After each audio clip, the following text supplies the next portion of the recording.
Malam itu, pukul 23 tepat, Dani memulai perjalanan dari depo kayu di Lampung menuju tujuan akhirnya di Sumatera Utara. Ia sudah bertahun-tahun menjadi sopir truk pengangkut kayu, namun setiap kali harus melintasi jalan lintas Sumatera, perasaan tak nyaman selalu muncul. Jalan ini bukan hanya terkenal karena tikungan tajam dan gelapnya malam, tapi juga cerita-cerita mistis yang beredar di kalangan sopir. Banyak yang mengatakan, jika memasuki kawasan Bukit Barisan pada malam hari, ada sesuatu yang tak kasat mata mengintai di kegelapan. Dani berusaha mengusir perasaan itu. Hanya cerita kosong, pikirnya sambil mengecek sekali lagi lampu truknya. Jalanan begitu sepi, hanya ada suara angin dan deru mesin yang memecah keheningan. Sebelum memulai perjalanan, Dani sempat meminum segelas kopi hitam pekat yang ia beli dari warung pinggir jalan. Harapannya, kopi itu akan membuatnya tetap terjaga di tengah malam yang sunyi. Namun, rasa pahit kopi tak bisa menghapus kekhawatiran yang diam-diam merayap di benaknya. Saat memasuki kilometer awal kawasan hutan, hawa dingin mulai terasa menusuk.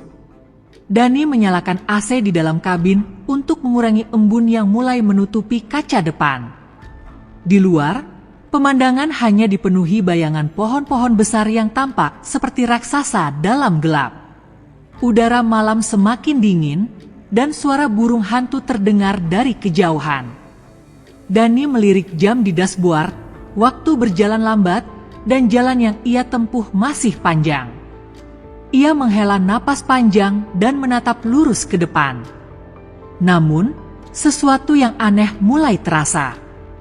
Mesin truk yang sebelumnya bekerja dengan mulus tiba-tiba tersendat-sendat, seperti kehabisan tenaga.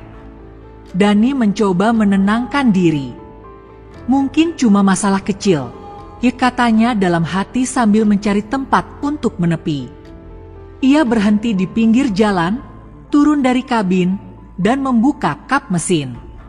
Suara jangkrik mendominasi malam. Saat memeriksa mesin, ia menyadari tak ada masalah yang terlihat.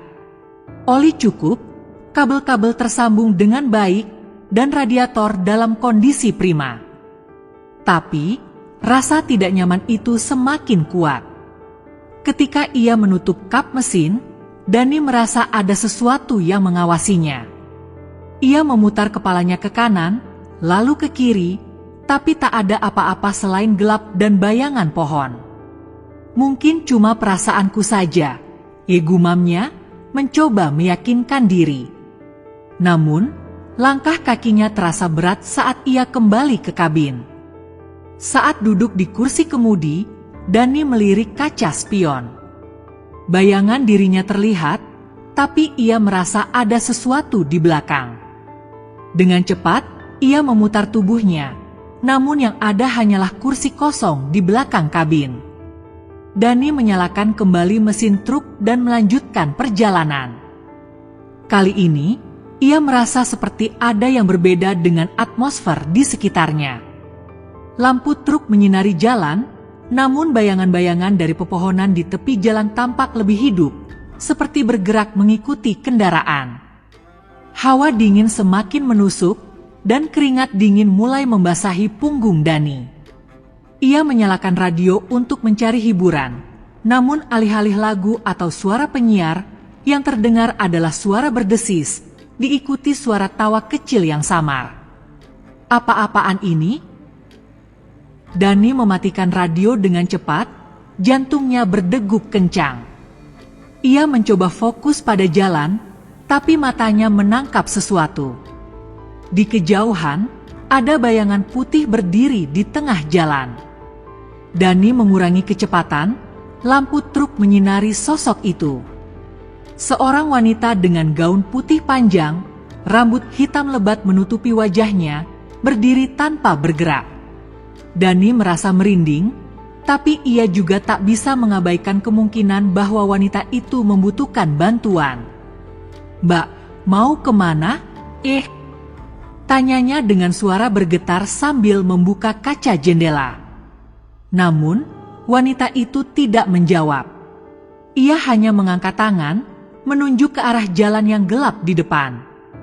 Dani terdiam sejenak, rasa takut dan penasaran bercampur dalam pikirannya. Ia memutuskan untuk melanjutkan perjalanan, namun saat ia melirik kaca spion, wanita itu sudah menghilang begitu saja. Dani semakin yakin, malam ini tidak akan menjadi malam biasa. Suasana di dalam kabin semakin mencekam. Dani merasa seperti ada yang mengikuti truknya, tapi ia tak berani melihat kaca spion lagi. Hawa dingin kini terasa seperti menembus kulit, membuat tubuhnya menggigil. Ia mulai membaca doa dalam hati, berharap perlindungan dari hal-hal yang tak terlihat. Namun, di tengah konsentrasi membaca doa, ia mendengar suara aneh dari bak truk. Suara itu seperti langkah kaki yang ringan namun terdengar jelas di tengah kesunyian malam. Tidak mungkin ada orang di bak, pikir Dani sambil menguatkan diri untuk tidak panik. Namun, suara itu terus terdengar, seolah ada seseorang yang berjalan mondar-mandir di atas kayu yang ia bawa. Dani mencoba fokus pada jalan, tapi rasa takut membuat tangannya gemetar. Ia tahu, sesuatu sedang menguji keberaniannya malam itu. Ketegangan semakin memuncak ketika suara langkah itu berhenti mendadak. Diam-diam Dani berharap apapun yang ada di luar sana telah pergi. Namun, saat ia mencoba bernapas lega, suara ketukan keras di pintu kabin membuatnya hampir melompat dari tempat duduk. Dani menoleh dengan tergesa-gesa, tapi tidak ada siapapun di luar. Hanya kegelapan yang menyelimuti malam. Astagfirullah, apa ini? Bisiknya dengan suara gemetar. Ia mulai merapal doa lebih keras, berharap bisa menemukan ketenangan. Namun, suara ketukan itu terdengar lagi, kali ini lebih keras dan berulang-ulang. Dani tahu ia tidak bisa mengabaikannya lagi. Dengan keberanian yang tersisa, ia membuka sedikit jendela kabin, mencoba mengintip keluar. Hanya bayangan pohon-pohon besar yang terlihat, melambai pelan karena tiupan angin. Tapi, di antara keremangan itu, ia melihat sesuatu bergerak, sebuah bayangan yang tak beraturan, meluncur cepat ke arah belakang truk.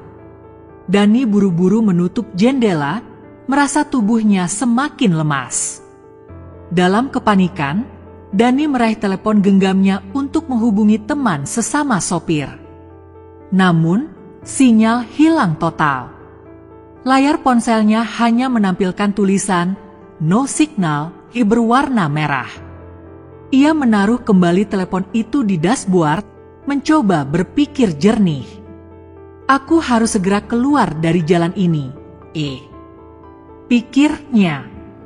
Dengan tangan yang gemetar, ia menginjak pedal gas lebih dalam, berharap bisa segera menjauh dari area tersebut. Mesin truk meraung, roda-roda besar menggulung aspal dengan cepat. Namun, jalan di depannya tiba-tiba terasa seperti memanjang tanpa ujung. Hutan yang gelap terlihat sama di kiri dan kanan, seolah-olah ia mengemudi di tempat yang sama berulang kali. Rasa putus asa mulai menguasai Dani. Ya Allah, tunjukkan jalan keluar, ucapnya pelan dengan air mata yang mulai mengalir. Namun, di tengah keputusasaannya, ia melihat sesuatu yang membuat napasnya terhenti. Di depan, tepat di tengah jalan, sosok wanita berbaju putih itu muncul lagi. Namun kali ini, wajahnya terlihat jelas. Pucat, dengan mata hitam besar yang menatap tajam ke arahnya. Dani merasa tubuhnya membeku. Kakinya tak mampu menginjak rem, dan truk terus melaju mendekati sosok tersebut. "Tolong!" jerit Dani dalam hati, namun mulutnya tak mampu mengeluarkan suara. Saat truk nyaris menabrak, wanita itu menghilang begitu saja, seperti asap yang tertiup angin. Dani merasa dadanya sesak. Napasnya terengah-engah di tengah rasa ngeri yang terus menggempur. Namun, ia tak punya pilihan selain terus maju. Ia memutuskan untuk membaca lebih banyak doa dalam hati, memohon perlindungan dari Yang Maha Kuasa. Di tengah kebingungan, pandangannya tertuju pada sesuatu di kejauhan, sebuah titik cahaya kecil, tampak seperti lampu kendaraan. Akhirnya ada orang. Harapnya dengan penuh rasa lega, namun ia juga tetap waspada. Truknya melaju lebih dekat ke titik cahaya itu. Namun, saat ia nyaris sampai, cahaya itu berubah menjadi obor yang menyala terang, dipegang oleh sosok tinggi besar dengan wajah yang tak jelas. Dani memijak rem dengan keras, roda truk mengerem mendadak, menciptakan suara decitan panjang yang menggema di malam sunyi. Sosok itu tetap diam di tempat, hanya obor yang berkedip-kedip di tangannya. Siapa itu? Apa maunya? Pikir Dani dengan panik. Ia mencoba memundurkan truknya perlahan, namun mesinnya tiba-tiba mati. Truk besar itu berhenti total, dan malam menjadi semakin hening. Dani merasa keringatnya mengucur deras. Dalam diam, ia menyaksikan sosok itu berjalan mendekat dengan langkah berat namun pasti. Obor yang dibawa menerangi wajahnya yang penuh luka, matanya yang memerah, dan senyum lebar yang terkesan tidak wajar. Dani hampir kehilangan kendali dirinya. "Pergi! Jangan mendekat!" teriak Dani sambil mencoba menghidupkan kembali mesin truknya. Namun, usahanya sia-sia. Sosok itu kini sudah berada di sisi pintu kabin. Dengan suara berat, sosok itu berkata, "Jika kamu membawa sesuatu yang bukan milikmu." Dani merasa bingung. Apa yang dimaksud oleh makhluk itu? Ia hanya membawa kayu-kayu yang sudah dimuat dari depo, sesuai pesanan pelanggan. Sosok itu tertawa pelan, suaranya bergema seperti di dalam gua. "Kayu-kayu itu milik kami." Ujarnya sambil menunjuk ke arah bak truk. Seketika Dani teringat, beberapa sopir lain pernah bercerita tentang kayu yang diambil dari kawasan tertentu yang dianggap keramat. Mereka mengatakan bahwa mengambil kayu dari sana berarti mengundang murka penghuni gaib hutan tersebut. Dani merasa lututnya lemas, namun ia tahu ia harus melakukan sesuatu untuk mengakhiri semua ini. Terhimpit rasa takut dan bingung, Dani mencoba mencari jalan keluar. Dengan sisa keberanian, ia berteriak, saya hanya mengantarkan kayu ini. Saya tidak tahu apa-apa." Suaranya menggema di malam yang hening, namun sosok itu hanya berdiri diam sambil terus menatapnya. Obor di tangannya berkobar semakin besar, menerangi wajahnya yang penuh dengan kemarahan. "Ini adalah peringatan," kata sosok itu dengan suara yang mengguncang hati Dani. Sosok tersebut mengayunkan obornya ke arah truk, namun api tersebut tidak membakar kendaraan, melainkan memunculkan bayangan hitam yang melingkari truk seperti kabut tebal. Dani merasakan kepanikan yang semakin besar, tubuhnya menggigil karena hawa dingin yang tak biasa mulai menyelimutinya. Ketika bayangan hitam itu semakin pekat, Dani mendengar suara dari dalam hatinya, seperti bisikan yang lembut namun tegas.